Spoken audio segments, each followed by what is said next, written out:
creative writing for fiction class. Yeah. And you took that at Temple also. Did you go to school outside of high school in Temple? No. After I graduated, I got a secretary job at a body shop, and I just took my laptop to work and typed my book at work every day. Was your first book anything based on your life? Well, the underlying concept of it, because Secret Society is about two girls who hustle men for money and material possessions, but they have a deep twisted. The concept of it with a lot of young girls and even women have this idea that the way to get out of poverty or whatever negative situation they may be in is to find a guy with money, and that's going to change everything for them. So growing up where I grew up at and around the type of people that I grew up around, that was the whole idea that all of my peers had. And I wanted to address that concept now that I'm older and mature and I see more and I saw the consequences that come out of that. So I did the book solely to address that concept and that mentality and to show young ladies that this is not the way.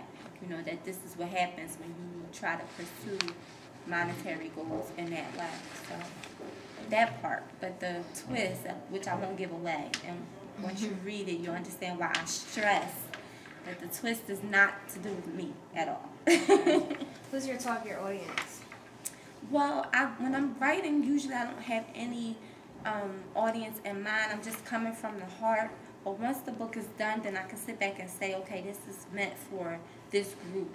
And for my first book, it was really meant for, like I said, the young women, young ladies who have that mentality. And it's also meant for the group who the twist revolves around.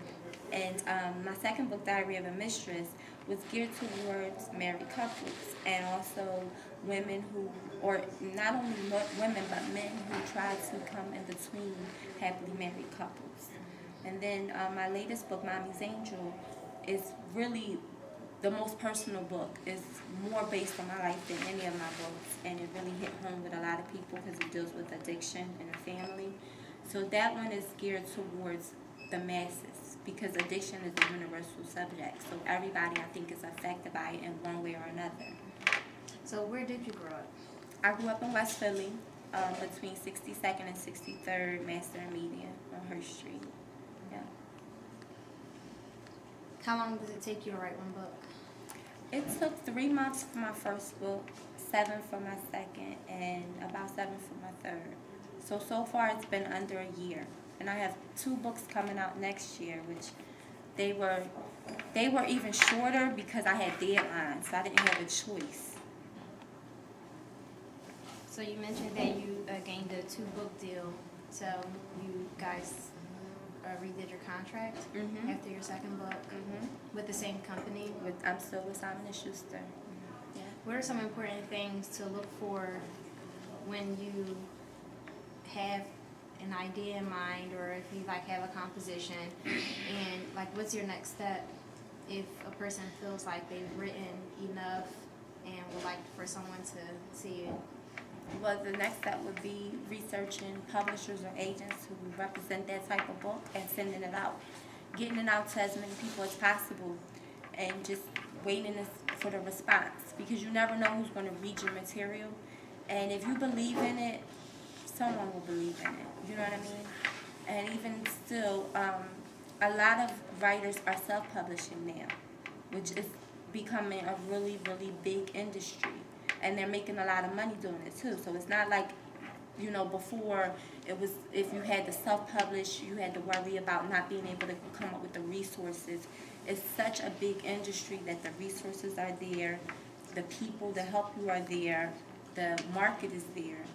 So even as a last resort, self-publishing is still a good way to go. But the bottom line is getting it out there. You don't want to just sit in your room, you know what I mean, where you and your family can read it. You want everyone to read it, because the more people that read it, the more chances you have of getting some sort of notice and some kind of publishing deal, or even if that means you self-publishing it yourself. You know what I mean? So for the majority, or my time is divvied up. I'm doing so much, but this is my full-time job. I don't do anything else but write. But promoting is a really, really big part of it. A lot of people think you write the book, it's done, you get it published, and you sit back.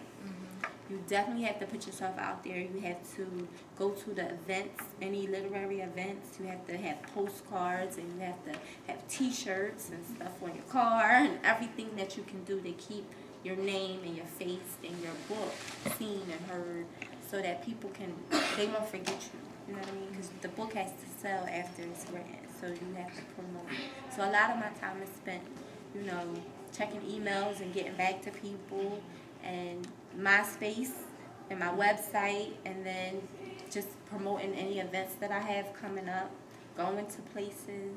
What's your MySpace and website? My website is Miasha.com, Miasha.com, and my MySpace is The Writing Diva. Oh, okay. Ask questions.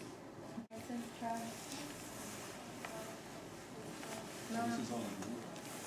This is a group thing. I just want to. No. The Youth Advocate Program is about at-risk teens, and that's the bottom line. Okay. And it's based in West Philly or? I guess the center city. Okay. Okay. Well, that's really good. That's positive.